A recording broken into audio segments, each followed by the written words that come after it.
কিছু কিছু ক্ষেত্রে আমার যে কি ব্যর্থতা, আমার যে কি দীর্ঘ নিঃশ্বাস, এইটা আজকে আমার এলাকায় আপনাদেরকে একটু দেখাইতে চাই। আমার পিছনে যে দেখতেছেন এটা হচ্ছে বৈদ্যুতিক খুঁটি, খুঁটির উপরে যেটা দেখতেছেন এটা হচ্ছে ট্রান্সফরমার।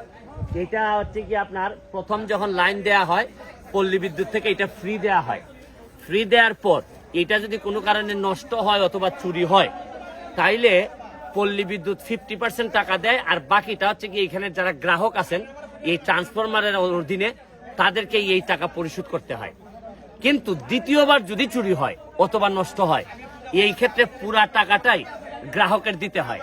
তো এটা আমি খবর পাইলাম যে এইটার খরচ হচ্ছে গিয়ে প্রায় 80,000 টাকা।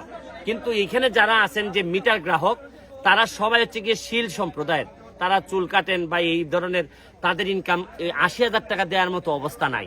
তখন আমি পল্লী বিদ্যুৎকে ফোন দিলাম, পল্লী বিদ্যুৎ বললো যে ভাই এটার কোনো আইনই নাই, পুরো 80,000 টাকা দিতে হবে। তখন আমি বললাম যে ঠিক আছে, আমি এমপি হিসাবে আমি কিস্তি আকারে দিব। তো আজকে কিস্তি আকারে 80,000 টাকা 10,000 টাকা জমা দিয়ে ট্রান্সফরমার আনছি। এখন প্রতি মাসে মাসে আমাকে 10,000 টাকা করে দিয়ে এদের 80,000 টাকা শেষ করতে হবে। তো যে কারণে আমি আপনাদেরকে দেখাইতেছি যে বাংলাদেশের সিস্টেমটা কিভাবে তৈরি হয়েছে। চুরি করছে চোর, চোর চুরি করে লাভবান হয়েছে। আবার এখন টাকা নিয়ে পল্লী বিদ্যুৎ লাভবান হয়েছে। পল্লী বিদ্যুৎ এটা বিক্রি করছে সাধারণ গ্রাহকের কাছে, আর মাইর খাইছে কারা? সাধারণ গ্রাহক। অথচ চোর ধরার দায়িত্ব ছিল কিন্তু থানা পুলিশের, বা ব্যবস্থা গ্রহণ করার কথা ছিল হচ্ছে থানা পুলিশের। থানা পুলিশও এখন ব্যর্থতায়, আমি এমপি হিসাবেও ব্যর্থতায়। আবার লাভের লাভ হয়ে গেল পল্লী বিদ্যুৎ আর চোরের। আমি চোরকে ধরার জন্য যা যা করার আমি এখন কাজ শুরু করছি।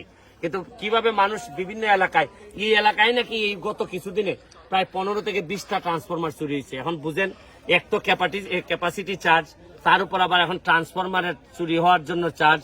আমি এরা যারা ভুক্তভোগী আছে, আপনারা কয়দিন ধরে বিদ্যুৎ নাই? আমরা 17 দিন ধরে বিদ্যুৎ নাই, আমরা অন্ধকারে গরমের মধ্যে ফ্যান ছাড়া আছি।